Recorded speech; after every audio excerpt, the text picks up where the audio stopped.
Well, holy moly, did somebody call a doctor? Welcome back to another Market Open live stream. And folks, looks like the sell-off is broadening a little bit. And the reason for that is multifold. We have not only Omicron fears, these are quite large and quite severe. Oh, that rhymed. And we have a little bit of a rug pull on a little bit of stimulus. Just a small bit of $2 trillion. Just a little bit of rug pull on 2 trill. Who needs another 2 trill? Keep in mind, folks, the Build Back Better plan, like it or not, it was a big amount of stimulus.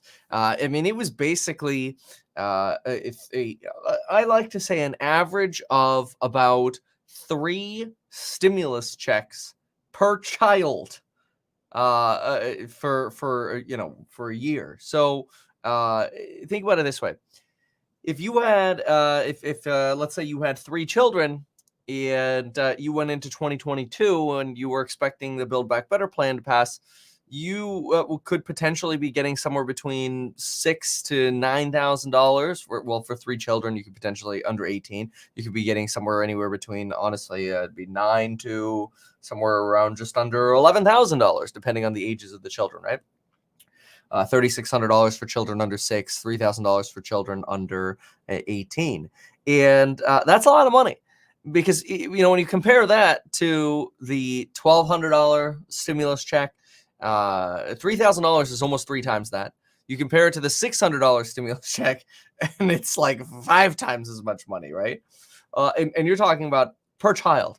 So these are some big amounts of money that the Build Back Better plan was originally expected to extend this for 5 years, the child tax credit.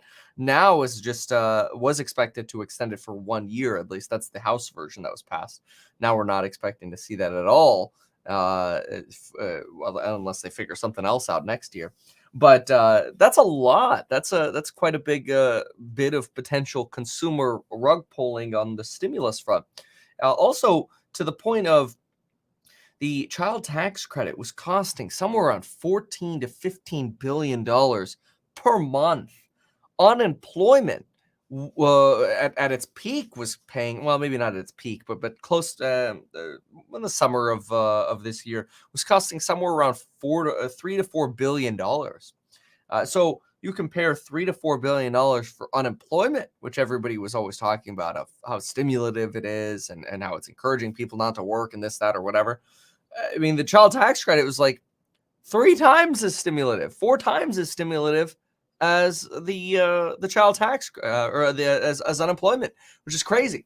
So that being just yoinked, just that alone is a huge set of stimulus that's gone.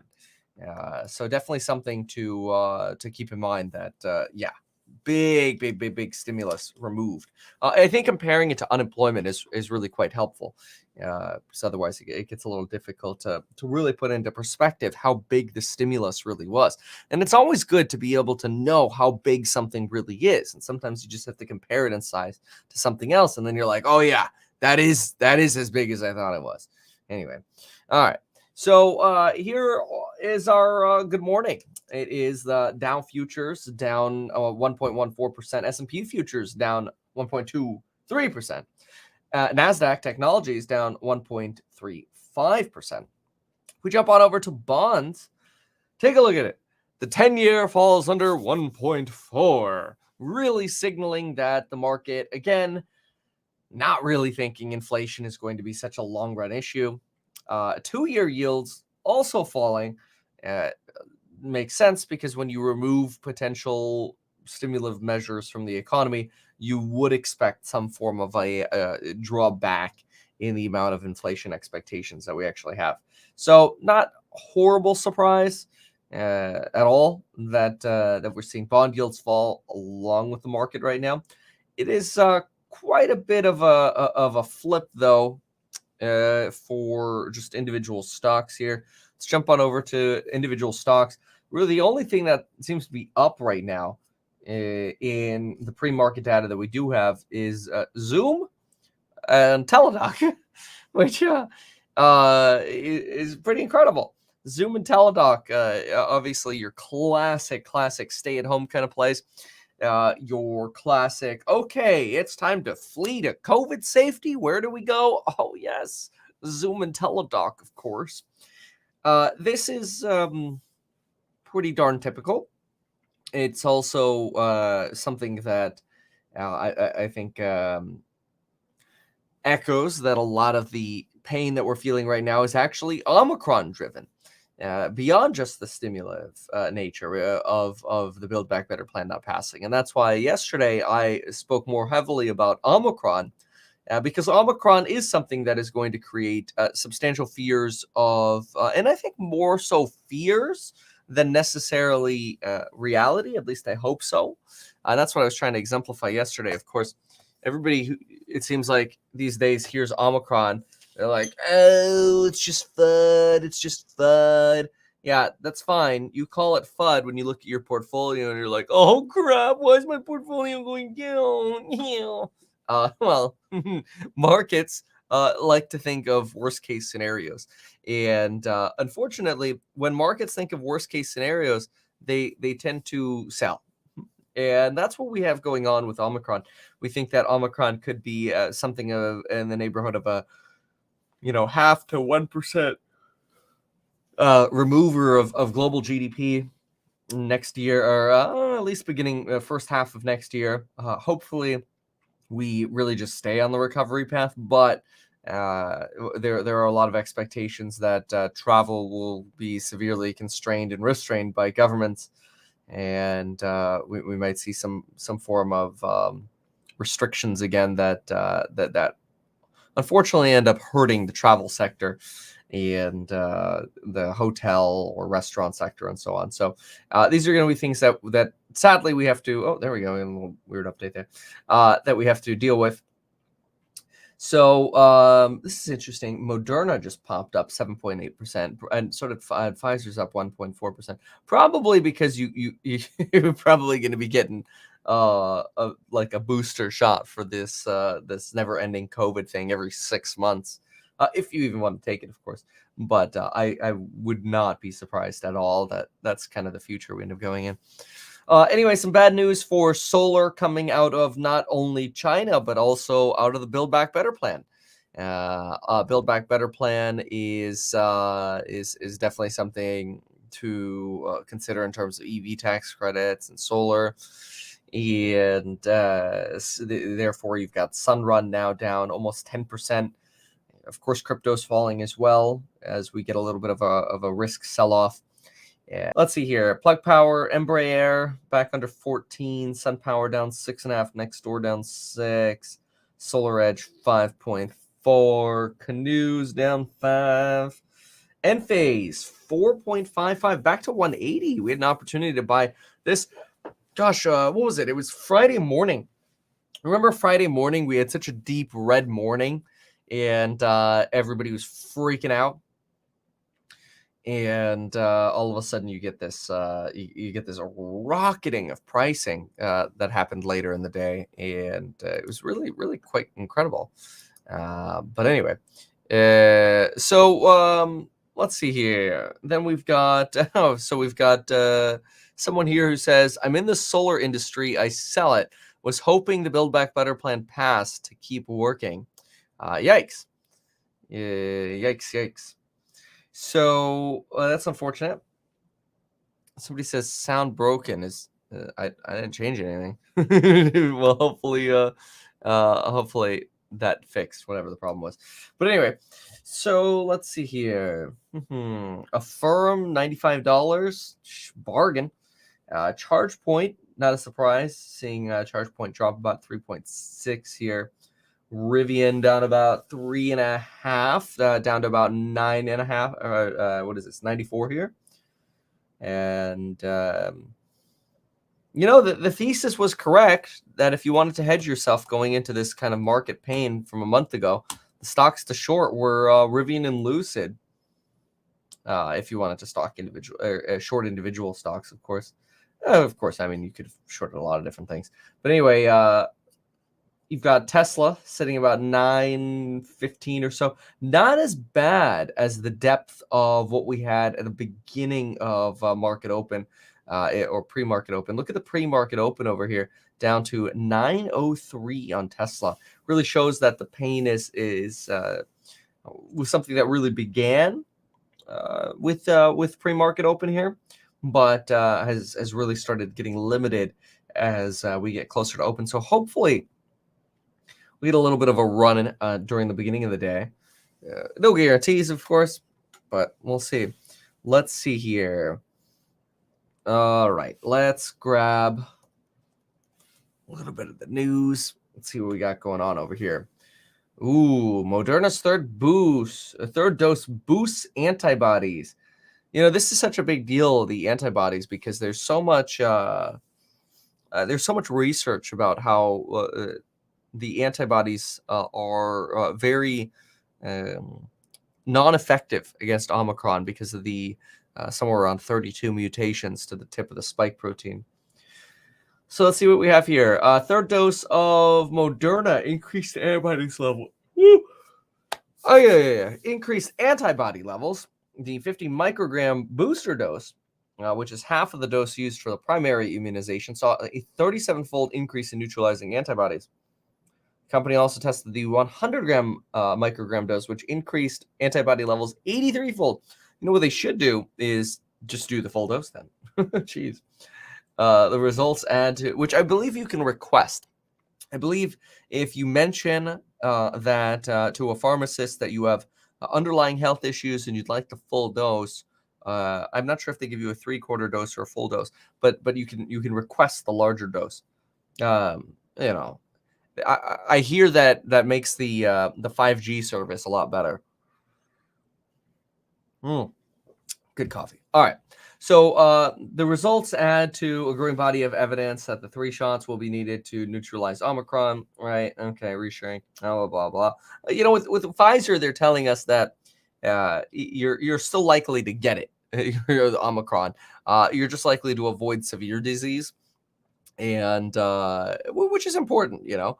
Nobody wants severe disease. And of course, you're more likely to be asymptomatic or what's it called? Asymptomatic or have mild symptoms. This is what we've been hearing with Pfizer. So we know Elizabeth Warren and Cory Booker ended up getting COVID. So we saw that. Hawkman gives us a little more clarity here. Look at this. Neutralizing antibodies to prevent infection and binding antibodies to make you not sick. Well, that's an interesting bottom line. Let's see here. Upsar. All right, NVIDIA. Why is no one talking about it? I think a lot of people talk about NVIDIA. We talk about NVIDIA too. We love NVIDIA. Anyway, let's see here. Omicron fears ignite market sell-off. Let's see here. Property stocks tumble. China backs. Well, that's pretty similar to what we've seen. Okay, let's see here. Let's get back in here. I want to see how some of the recovery stocks are doing. Let's take a look at like the Carnivals of the world. All right, let's see here. So Carnival Cruise Lines that's definitely not Carnival Cruise Lines. It ain't at $31. There we go. 1780. See, also not as bad as what we saw when the pre-market opened. Everything's red, but pre-market was a lot more painful than what we're seeing right now. The first minutes there in pre-market, woo, nice little discount sale, down to 1718 in the pre-market there. Now sitting at 1780. Palantir sitting at 1852. So it's the solar companies getting beat up the most right now. Of course, really is everything getting beat up. ARKG, though, not doing too bad. Only down about 1.89%. Or sorry, that's RK only down 1.89%. ARKG down about 2.09. So Let's see here. Yeah, broad bit of pain here. What's a not painful here? Okay, Ocugen, Moderna, Zoom. This makes sense. Look at that. AMC, as everything else sells off. You've got the momentum mover moving up. Ooh, look at that. It's almost like the traders woke up right here, right? Like the traders wake up right at 6 o'clock. And then it's like, all right, boys and girls, let's get to work. Look at that volume that all of a sudden came out. I mean, you had maybe 1,000 shares trading a minute, 1,000 to 3,000 shares on average trading, and now all of a sudden you're between 20,000 and 43,000. So, ooh, look at that. That's some juice going right into AMC there. All right. So there's AMC up about 1.72% here. Moderna up 8%. Nice. Teladoc 0.7. Blue Apron for ordering from home up 0.5%. Ocugen up 11. Probably some Ocu news. We'll go ahead and find out. Let's see what we got from Ocugen. All right, let's see here. In the meantime, I suppose we could take a look or listen. No, Jim Cramer's on commercial. We'll find that. Fine, no problem. Then we'll just talk. Anyway, these are the times that there's a lot of stress in the markets. A lot of folks get really nervous about our portfolio, and oh my gosh, portfolio's going down. It's always important to remember that there's a coupon code for the Psychology of Money link down below that expires Christmas Day at the evening of Christmas Day, but and the price goes up as it usually does. But anyway, one of the things that we regularly talk about in the course member live streams is how there are periods of time you can really build a portfolio, and there are periods of time you should be watching your portfolio and not really doing anything. And those two different periods of times are one when there's little going on or euphoria. Those are times that usually call for patience and waiting. And when there's fear, those are the times for portfolio building. Folks always wonder, oh, how do you get the full return when we have these crazy runs? And the way to do that is in investing when there's fear. Remember, your risk goes down when there's fear. And I think that frequently gets forgotten in the stock market, mostly because it's so common to feel safe with the herd. And when stocks are going up, you feel safer. When the reality is you should feel safer when stock prices are going down, because it is now becoming safer to invest because you have relatively less to go down. I think it's a wonderful thing. Anyway, Ocugen doesn't exactly indicate a particular reason other than the Moderna news. So I think Ocugen is just sympathizing here with Moderna, but I don't see a particular news headline for Ocugen. But we do know that big tech slips as equity traders turn risk averse. Growth seems set to disappoint as Omicron angst widens. And of course, the stimulus plan fails, which we already talked quite a bit about the stimulus plan. If you haven't yet watched the beginning of this video, watch the beginning of this video about relatively how big the stimulus is compared to, for example, unemployment. I think it's a big, good comparison. All right, let's see here. Oh, somebody wants to know what my shirt says. Oh, this says Wealthfront. Shout out to Wealthfront. Robo-advisor. Do I have a wealthfront.com? Let's see. Can you go to wealthfront.com/meet Kevin? No, I don't think so. Wealthfront.com/meet. Now I kind of want to try it. No, darn. Okay, whatever. It doesn't matter. They're cool. We have a special link for them somewhere else, but I don't have that right now. Anyway, okay, so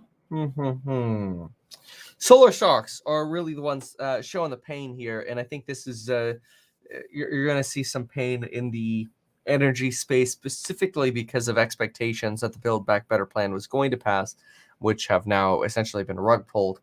So you've got this now over 10% sell-off here in Sunrun. Plug Power down 6.5%. Solar Array Tech right here down 50. Boy, they've just sold off like crazy.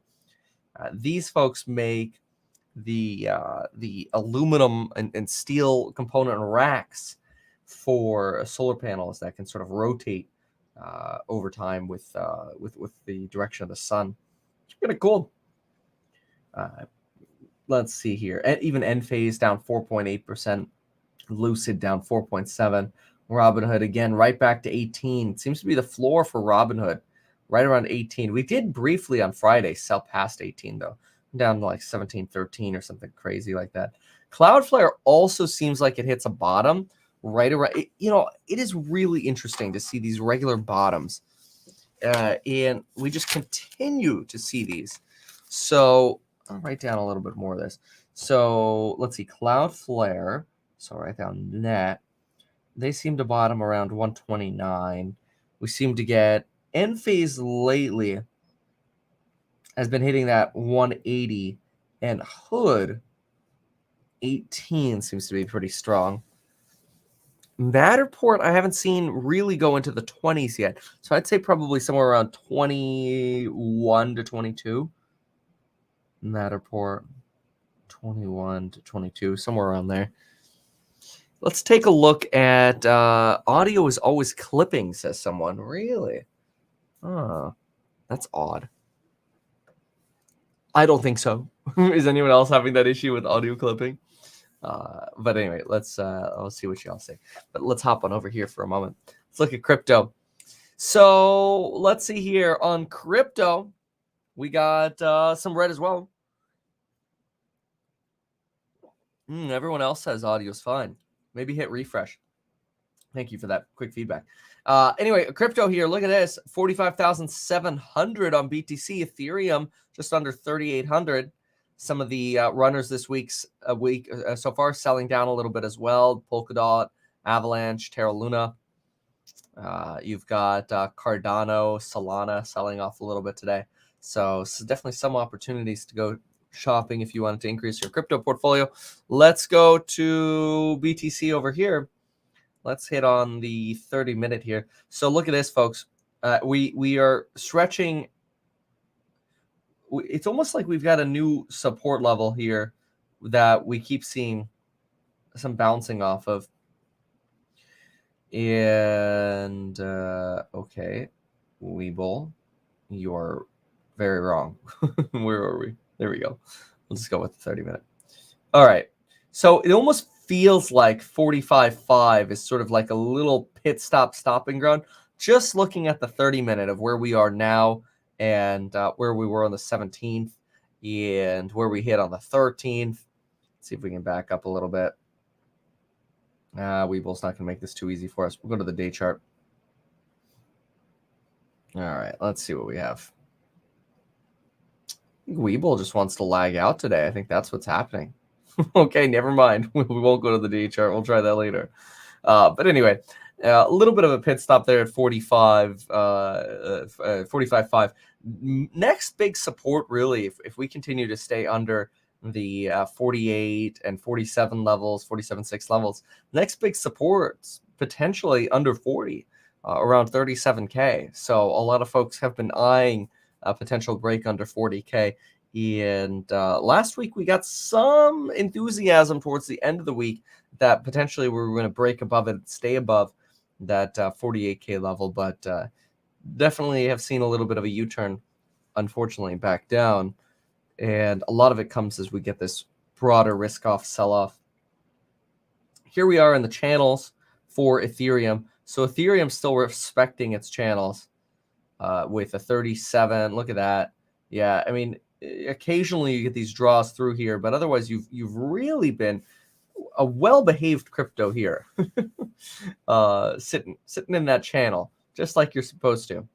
BTC not quite following that right now. We've been breaking under it quite a bit, but again, 45.5 seems to be a little temporary stopping ground unless we get liquidations. See, this is what a liquidation sell-off looks like right here. This is more of unfortunately a FUD sell-off, fear, uncertainty, and doubt.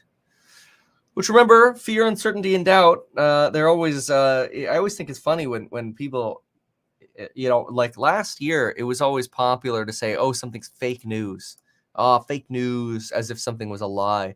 Now it seems like, just reporting the news, you get a bunch of people who will just leave comments like, "Oh, that's just FUD. It's just FUD," as if that's like a way to discredit something.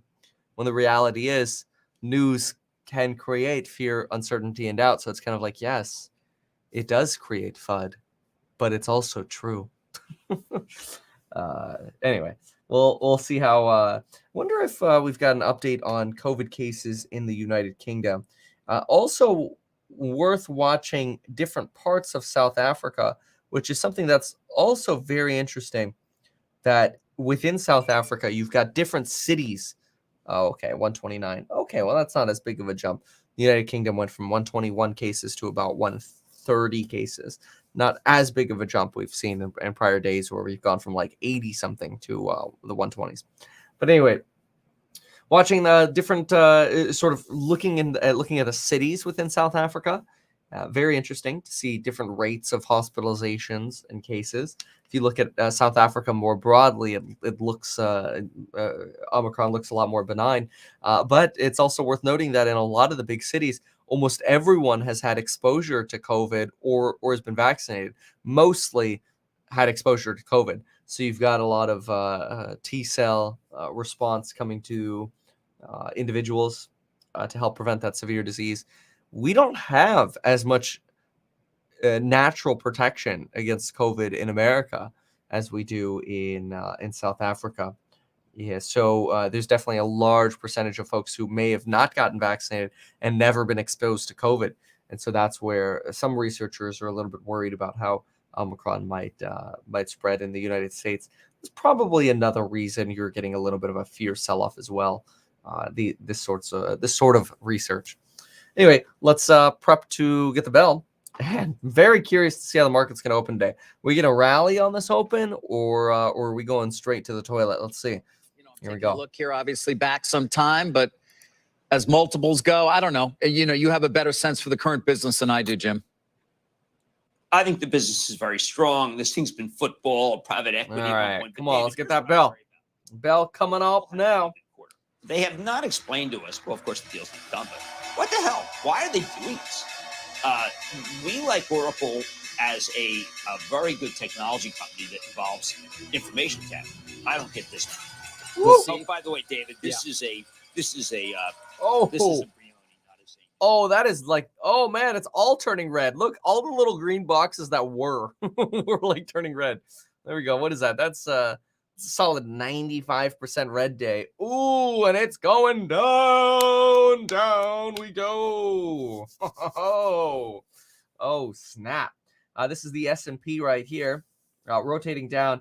Worth noting that if you look at the day chart on the S&P 500, you really have what looks like a double top forming here, which let me just make that very simple. Bad.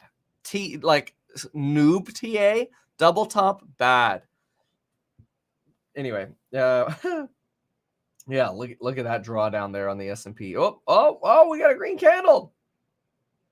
Oh, did we just get algorithmic selling into the beginning of the day and all of a sudden a rotation? Let's see what's happening on individuals. Tesla. Tesla 90 went down to 905 now at 908.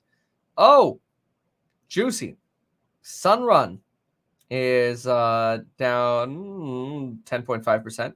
Argo blockchain. 11.6. Solana right into the open here. Actually, tiny little bit of green there right into the open. Let's see here. Enphase. Tiny little bit of green, but still sub 180 here. That's a deal and a half right there. Looks like Robinhood's actually recovering to the upside. Wow. And Open Door to the upside. Oh, look at that volatility index up 18%, folks. Look at that pain. Those are the times to buy. You get big needles over there. There goes AMC. Had a little red candle right at the open, but nope, can't keep those retail investors back. We're going. All right. Let's see here. I don't think this is loaded properly. Come on, Weeble. What you doing? Okay. Yeah, no. That page definitely hasn't. Intelli is down like 4%. There we go. Yeah. Okay, there we go. So what's green? Well, volatility. It was really hilarious. Yesterday, I went to sleep, and right before I went to sleep, I looked at futures, and futures were super red. And I showed Jack. I go, look, Jack. And he looks at it and he goes, ooh, you just lost a lot of money. And then he's like, except that one. That one's green. And he points to the volatility. Oh, man. Anyway, AMC seems to be running a little bit. We're almost at 4% here, which is consistent with that run that we saw right at the beginning here in pre-market, that folks were getting excited about waking up and trading AMC. So we're seeing a little bit of that push over here on AMC. Anyway, looking towards the downside, Sheep, wow, Sheep under 30 now, sitting at 28. SunPower, Sunrun, these guys selling off. The crypto companies selling off. DQ selling down. Backed holding. Look at that. Right back down to where it used to be. It used to sit around 880 before the momentum spike. And yeah, you look at that. You've got you're basically right there. I mean, look at the chart that you had. I can't get over looking at how crazy these charts can be, but this is just what pure momentum looks like. And unfortunately, people get suckered into these momentum runs of, oh my gosh, it's just going to keep going. It's the best company in the world. And it's like, no, it's just the stock market playing you.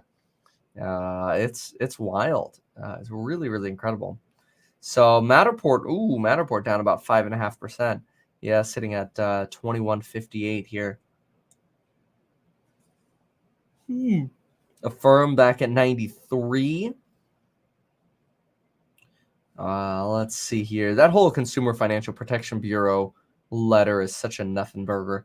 Such a good opportunity to pick up Affirm. Neo, after Neo Day, goes lower down to 28.7.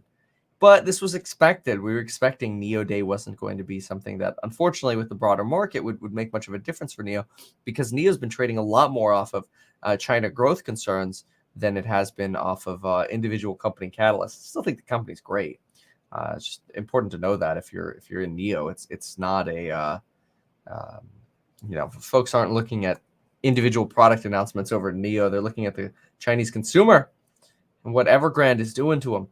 Oh, look at that. Tesla, for a brief moment there, fell under 900. Fell to 898. Oh, man.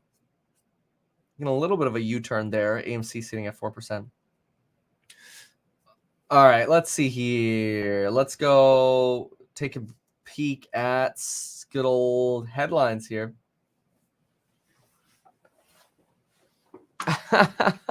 Brett says Shift has as much cash as their market cap. Is that true? Let's see here. Shift Tech. Let's look at the stock. Shift stock is sitting at a $255 million market cap. If we go to Shift Investor Relations, that's quite interesting. Let's get their last quarterly results for 21 and 10Q. This came out in November 12th. So, which would probably be as of September 30th. Oh, that's funny. Oh my gosh. Look at that, folks. Cash and cash equivalents, $247 million. And the market cap, and this was as of September, right? And the market cap of Shift is at 255. I mean, you're basically almost just buying pure cash. It's like you're not even paying for a company anymore. That's incredible. Now, of course, you can't consider book value that way, because you'd have to pull off liabilities. But still, that's incredible. That's crazy. All right.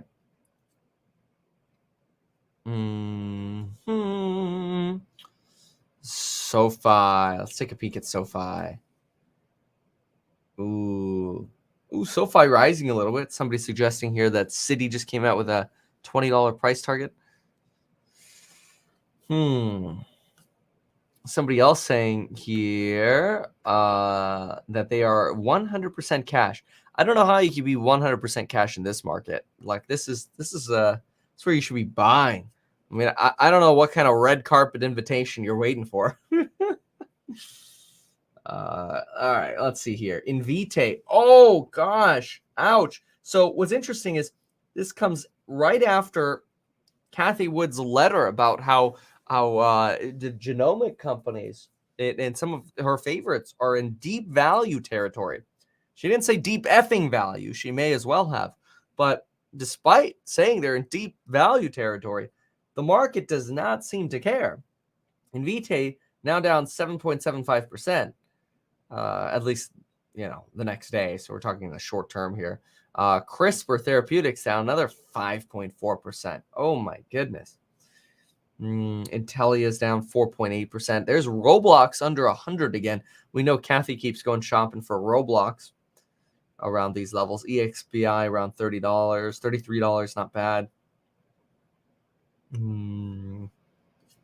Yeah, things I'd be shopping for right now if I didn't blow pretty much all my money last week. Although we're not too far off of prices last week. I mean, AMC is having a nice little momentum run right now. We keep adding 1% every few minutes, sitting at almost 5% right now.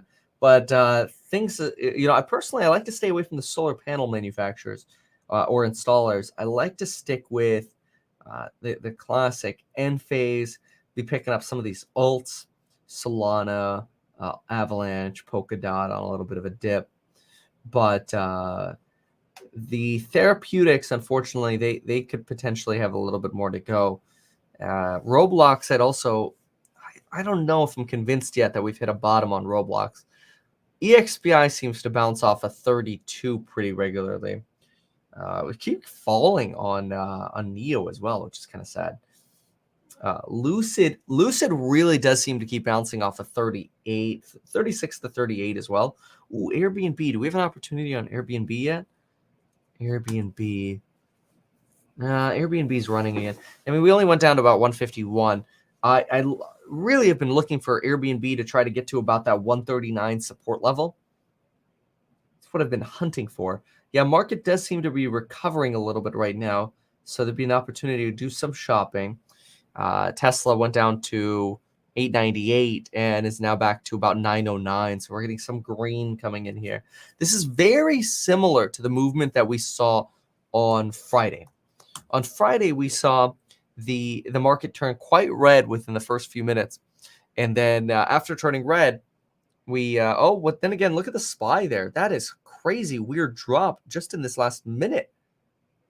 See, we turned red, then we started recovering. Now all of a sudden this is looking gross. What happened there to the SPY? Look at that power selling that just came in here. DocuSign again, though, consistently bouncing off that floor. NVIDIA at 274. Ooh, wow. Yeah, the SPY all of a sudden getting hit pretty hard there. I'm not sure what just happened in the last 2 minutes here, but the market seems like in the last 2 minutes, it just took a little bit of a special form of a beating. Yeah, look at that backed holding continuing to get smoked here.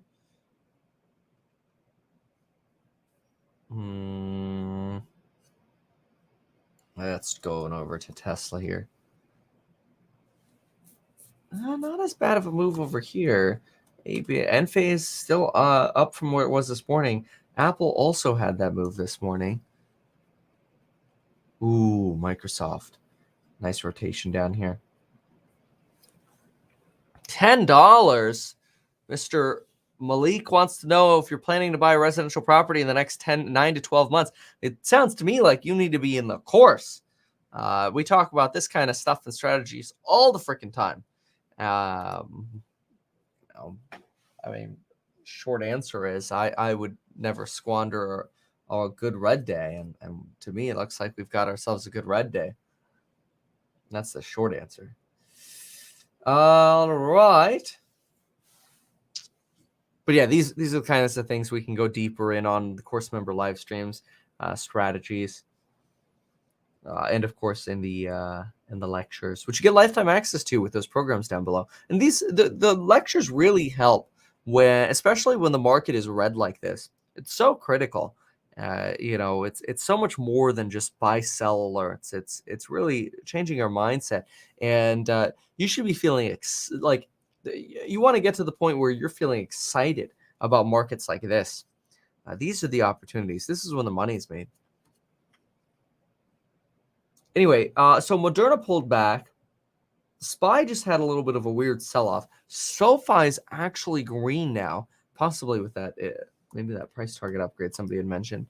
And the S&P had a weird little spike down here.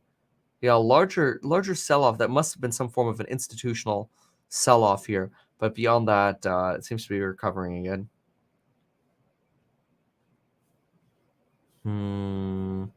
Big volume on Hood, says someone. Let's take a peek here.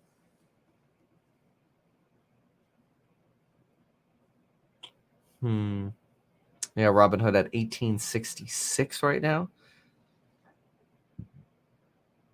Redfin trying to rotate up again. I don't know what B is. Let's see. Yeah, there's Redfin.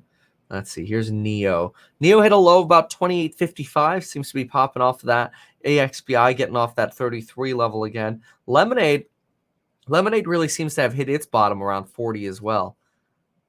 I recommend right now in this market writing down bottoms for particular stocks that you watch or like SoFi, Lemonade, DocuSign, Lemonade 40, DocuSign 140, SoFi 14. We haven't, even though we've continued to see these red days over and over and over again, we haven't really breached some of these lower levels. With the exception of maybe brief 10, 15-minute periods on like SoFi. But beyond that, Cloudflare 129, Enphase 180, Hood 18, Matterport 21 to 22. These are decent levels that we regularly have been bouncing off of. And to me, they reiterate that there's only so much this market is willing to sell down, which is good. To me, that creates confidence that even though we're having more and more of these red days in a row, you're having different stocks selling down more broadly, but they're bouncing off of floors. I really think Tesla 900 is one of them, but I think it's a little too soon to test that. Solana just bounced about $3. A little bit of a bounce there on Solana. Dogecoin has just been stuck in that 16 to 19 category here. Let's see, take a look here. Let's go to the hour. Yeah, look at it just sit here, right here. 1626 is the support line that I have for it. And it's just sitting in this channel.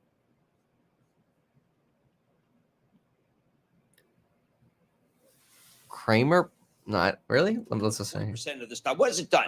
It has not raised their multiple. This is going to be a multiple raising event. Larry Ellison is so we don't talk enough about smart. Somebody in the comments said, I don't imagine Jim Cramer would be what looks like in the studio if he tested positive for COVID. Somebody said that. I don't know about that. Piton looking cheap with that acquisition of Precor is what you're talking about. Precor is great.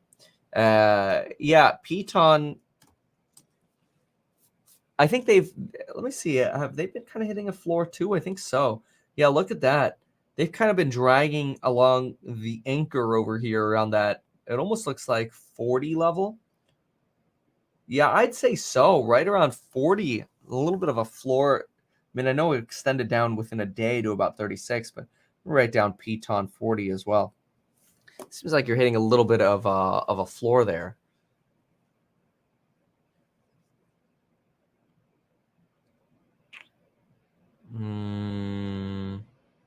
Kramer hasn't checked Twitter. Okay, well, let's do it. We'll go to Twitter. I don't really like Twitter, but we'll do it. Let's go to Kramer. Kramer. All right, what do we got here? Sample control. Oh, that's interesting. Yes, I have it. Oh, that is very interesting. Abbott Labs test, eh? Huh. All right. The line to get tested for COVID wraps around the entire building. It's on Wall Street. Oh my gosh. Yikes. All right. Oh, look who's on. Hold on a second. Can you tell me what your competitors are doing right here? Well, look, my job's not to run my competitors. It's to run AMC. And what we did, starting in April of 2020, when the pandemic forced us to close all 1,000 of our theaters worldwide in a week, and we lost 99.9% of our revenues in a week, we started raising money. And between equity that we raised and debt that we raised and concessions that we got from our lenders and our landlords and even our employees sacrificed, I furloughed myself back in 2020. AMC raised more than $5 billion. And it was the raising of that cash that put us in a position to weather this horrible pandemic. We did end the second quarter of this year with $2 billion of cash. That's the biggest war chest that AMC's ever had in our. All right, Adam Aaron mostly talking about here raising money on AMC right now. It's very interesting that if you look at the chart here on AMC trades, it's almost like people were running AMC when they heard that Adam Aaron was hopping on CNBC. I have seen this kind of rally and sell off before, where you get folks rallying in to AMC only to sell it off right as somebody like Adam Aaron goes on to onto CNBC. So not uncommon. Miss Manners, hodl goog. I mean, IMO, that's a yes, not financial advice. Crypto climbing, says Josh. Okay, let's take a look at that. Yeah, look at that. That's a nice little recovery here. Nice. Look at that, bouncing right off that 45.5, moving up. This is where we were talking just on open about potentially having another floor, a soft floor, one that we don't have drawn, but sort of a, we'll call it an invisible floor. Let's hop on over to SPY here. Ooh, SPY down 1.5% here. Okay. Let's look at the indices here. CNBC. Oracle to buy radical. All right, what do we got here? So we got Dow Jones 1.74, S&P 1.53, NASDAQ 1.54, Russell's down the most, 2.21.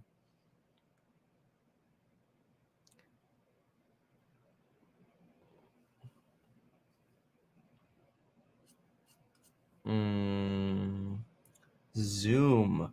Did Zoom start falling? Let's see here. Oh, yeah, look at that. Zoom started rotating down. Incredible. SoFi is now red as well. NVIDIA has been recovering. These are just opportunities to build your portfolio. Quality companies, though, super important. The more speculative companies are going to have the largest sell-offs, the largest pain continue, unfortunately. Lemonade, 44. Enphase, 181. You're having trouble really bouncing off, though, off some of these lower levels. See, this is what you're getting today. You're getting a lot of this kind of pain. We're getting the run, but then the fall.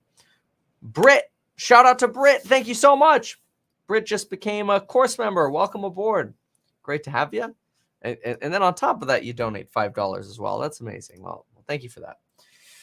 So,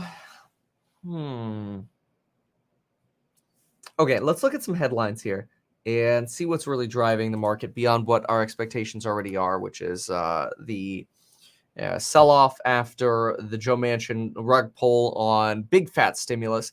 Watch the beginning of this video just to get that perspective of how big that stimulus really is compared to even unemployment.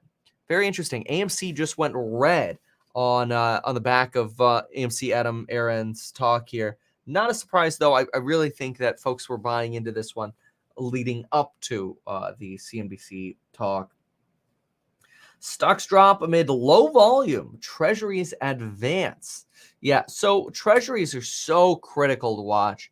And they really, in my opinion, are sending this huge signal, folks, that inflation is not here to stay. I know how wild it feels to say that, but and I know I sound like a broken record because honestly, it's been right about a year since I started talking about inflation. Last year around this time, I started talking about we're going to have a lot of inflation clickbait in 2021. Nobody believed me. And 2021 has become defined with inflation.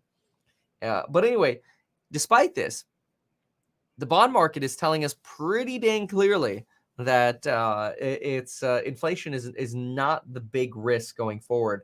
That potentially we have a little bit more of a risk of almost recession with how much the yield curve is flattening between the 10 and the 2.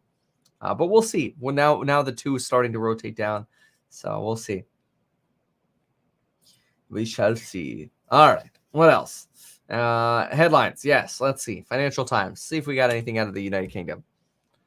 All right. So yes, low tenure also means low growth. Good for tech too, is what you wrote. Yeah. So one of the things that happens is when we go into a slower growth kind of economy, markets start looking for growth at any cost, and that is frequently tech. Let's see here. All right. So let's see here. Chile election. We talked about the Moderna booster. All right, let's see here. Joe Manchin, we've already talked about.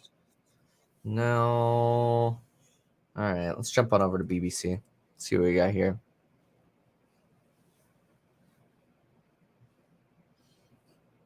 Okay. BBC. No particular. Joe Manchin and Ami have really been the top stories that we were regularly seeing here.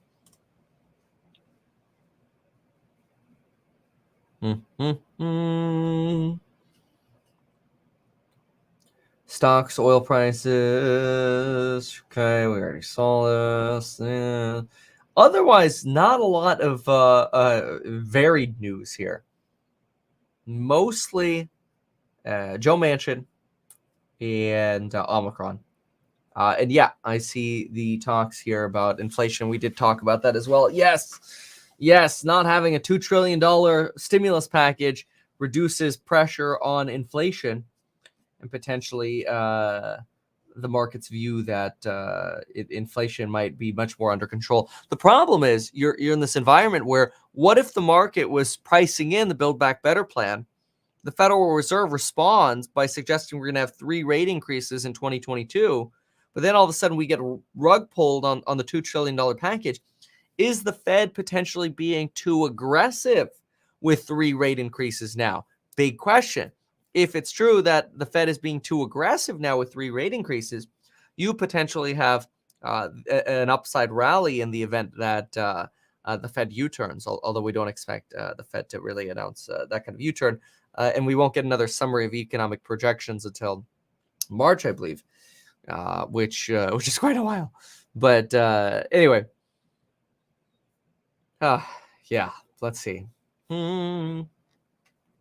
IronNet, Vinco, all of a sudden moving a little bit here. AT&T, 1.64, still at $24. Carnival Cruise, this is shocking. Carnival Cruise Lines, folks, going positive on a day like today. Odd. 1848. Carnival Cruise Lines goes positive. So does SoFi. This is so similar to what we saw on Friday. Pain at the beginning, only to be followed by a quick and dramatic recovery. I guess, I mean, I shouldn't say it's too dramatic because it's slowly recovering. But, you know, SunPower and some of the Solar Edge, some of these guys were down much more aggressively earlier. It's slowly starting to rotate off this couple percent off the bottom. Yeah, let's see here. Sheeb, Electromechanica. Wow, $2.39 for Electromechanica. There was another one of those that people just went nuts on. Along with Arcimoto. Oh, there's Xpeng, another 4% down on Xpeng. Enphase recovering a smidgen. Neo, JP Morgan. Okay. Yeah. Looking at individuals again, I want to look again at testing these floors. So testing the floors. Yeah, Lemonade's off that 40, which we have it written down as a floor. DocuSign. See, DocuSign keeps going up. We're getting off that floor. SoFi getting off that floor. How about Beyond? Beyond, I've got a floor written at 62 to 65. It's above that. Cloudflare 29. It's at 133. Enphase 180. It's at 181.5. Hood 18. It's at 1855. Matterport 21-ish. It's at 22. And Piton 40. It's at 41.2. Oh, did CCL just report? That's right. I thought they were going to be after the bell, but you're right. They're pre-market. Let's take a peek at Carnival. That could give us an idea. Let's see what the news was on Carnival. Okay, Carnival misses estimates. That's interesting because it's also going green right now. But that's how you can't bet on earnings. All right, so what do we get? Carnival comes in with a Q4 loss per share of $2.31, adjusted net loss of $2 billion for the fourth quarter of 2021, ended with $9.4 billion of liquidity, lost $1.96 billion in adjusted, and the loss expected was 1.65. So that's a chunk more of a loss than expected. If we do the quick math, 1.96 divided by the expectation is about 19% more loss than expected. Average cash burn per quarter, 510 million. 510 million, that gives them a lot of quarters to survive with $9 billion. It's not bad. Average cash burn was better than expected. Yeah, that's probably why they're going up, is even though occupancy missed and profitability missed, their cash burn is a big calculation for these, because a lot of companies, a lot of investment companies are just looking at how long do we have until Carnival Cruise Lines goes bankrupt. How long can we ride the ship until they go bankrupt? And now they're up 2%, back over the 1860. You know, that's another floor that we hit. Write that down. I'm going to write down about 1780 for Carnival Cruise Lines. 1780. Hit that floor a lot. I don't know if we've actually hit the floors yet on Square or PayPal, though. Let me see here. Yeah, tough to say. Maybe we're there now. Oh, what's the breaking news? You awaiting, and awaiting is the key word, awaiting the November release of leading economic indicators. We're expecting a number in the zip code of up 1%. Last month, our final read for. All right, we'll wait on those until they actually get some numbers. See, PayPal, look at that, bouncing off that 180. You can almost call that a floor. A lot of floors. The more I see these floors, especially on days where fear continues, it's like you keep getting bad news. Oh, Build Back Better is going to get canned. Oh, Omicron worsening or whatever. You keep getting more and more bad news, but you keep getting these bottoms, which is good. You're just not, even though you're getting more and more bad news, you're not breaking past the bottoms, which is good. I don't know if Google's really hit one yet. No, Google hasn't yet. Google could potentially still move here. Yeah, but I do like tracking these bottoms a lot because they give you, in my opinion, they create some form of confidence in buying the dip. Nvidia. I don't know that we've really seen Nvidia go under 270 in this latest drama. Roku's really holding on to that 236 now. So that was a steal and a half when we bought it last week. Which keep in mind, if you want all of my buy-sell alerts, check out the Stocks and Psychology of Money program link down below. There's a coupon code available, and the price goes up at the end of the day on Christmas. You can also bundle up with the other programs like the Path to Building Your Wealth. That's a new program that comes out towards the end of January. Price goes up substantially after the pre-sale. And then, of course, you can bundle up with the real estate programs. Got another property under escrow. I got to make some videos on the new properties, but I've been buying real estate as well. So pretty excited about that. Nice wedge deals. Looking for those below market value opportunities as usual. So, okay, anything else? SoFi up almost to 15 here. Good moves off the bottom. Seeing any others that have potentially gone near bottoms here. Etsy really bouncing around that 220 level, which is a relatively high bottom if that is deemed one for Etsy. Still waiting for Airbnb to try to get closer to that IPO pricing in the 130s. Haven't really seen that yet. ARK now recovering, looks like.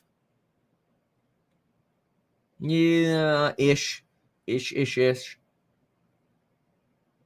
Apple under 170 again for Apple. Slower bleed here from some of these highs.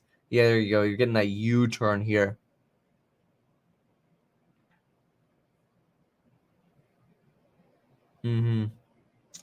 TDOC, Wish, Affirm. Affirm regularly after that Consumer Financial Protection Bureau piece, regularly bouncing off of this support line, which what's so crazy is we wrote this support line way back, like, I don't know, 4 months ago or something like that. Yeah, in August. We made this support line in August at $92. And now we're bouncing off of that as a floor. I'm going to write that down as a floor. So let's go Affirm 92. That's incredible. That's juicy. Does Palantir have a floor yet? That's a good question. Palantir, where do we sit here? Kind of right around that 18 level. Similar to Robinhood, but also starting to drag along the floor there. You know, it's going to be bad. You know the market's going dirty if everything starts breaking through the floors. That's when you know you have an issue. But we have not seen any news really hold these stocks under their floors. The ones that have already created floors. Some of them haven't created floors yet. Like, I don't really think Adobe's hit a floor yet. Yeah, no. But that's fine. You know, let the things adjust. Let them adjust. Let them come down. Has Pinterest hit a floor? Maybe. Somewhere around 35 for pins. Kind of dragging along the floor there. All right, how's BTC? A little bit of recovery there to get back over 46, but otherwise rotating back down a little bit. Try Ethereum. Ethereum bouncing off that 37. Look, that's almost a perfect bounce on the 1 minute chart off of our 37.64 line, just like the bounce that we had earlier this morning. These lines are solid. I mean, every single day we're looking at these lines, and it's just like, yep, bouncing off the lines again, bouncing off the lines again. Oh, it's pretty incredible. These floors have basements, maybe in liquidations, and you know when you break floors, it's pretty juicy. I don't think that Matterport has hit 10 floors. I don't think so. I think this is you can't call any of these floors really until recently. We've started building something over here, but this rotation down. I mean, a lot of this was metaverse momentum, and I mean it was ridiculous when it ran up to 37. Just utterly ridiculous. You know, we don't actually have solid drawn support levels until, you know, the 15 to 17 range. But a lot of this metaverse hype here, I'm glad more people know about the stock, but it's just ludicrous to think that some of that was going to stay around. That's why I also sold while some of it while it was running. You know, in hindsight, I was like, I should have sold, because I sold like Etsy, for example, at 280. It's at 220 now. And I've recently started buying back. Like, I think it was like 213 or 215. Been buying it back.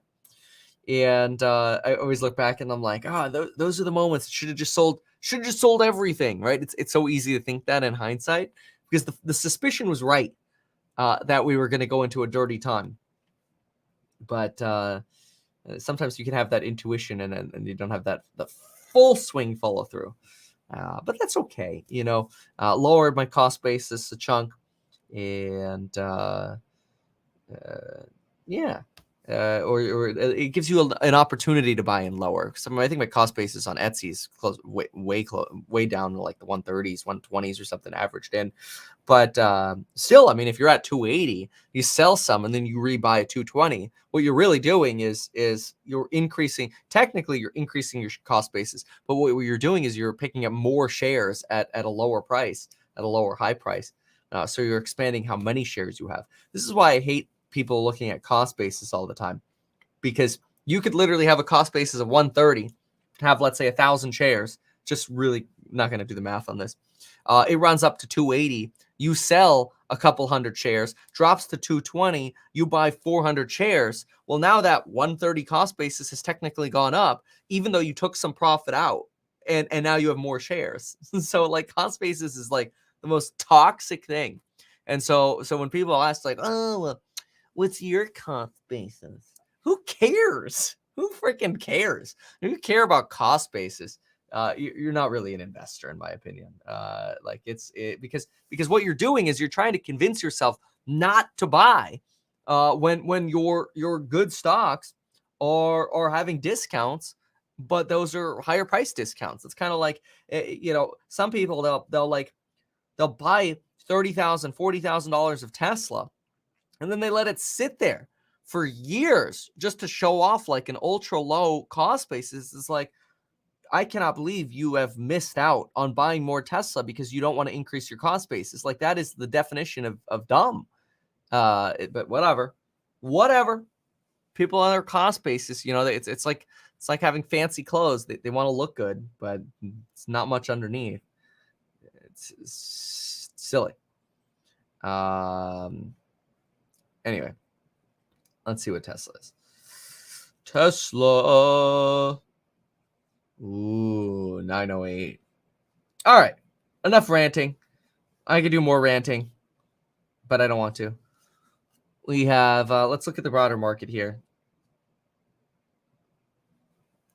CNBC. All right. So the indices pretty much as red as they've been. Donald Trump filing a lawsuit. It's not a surprise. Okay. It's like, is Donald Trump filing a lawsuit? Well, is the Pope Catholic? Okay. 1.3. So a tiny little bit move back up on the 10 there. Looks like the 2 is still heading down, which is good. That would be more natural. Oh, yeah. 2 opened sharply lower this morning. Anyway. Okay. Cool. I think that does it. Thanks so much, folks. Take your cost basis and shove it. Thanks so much for watching.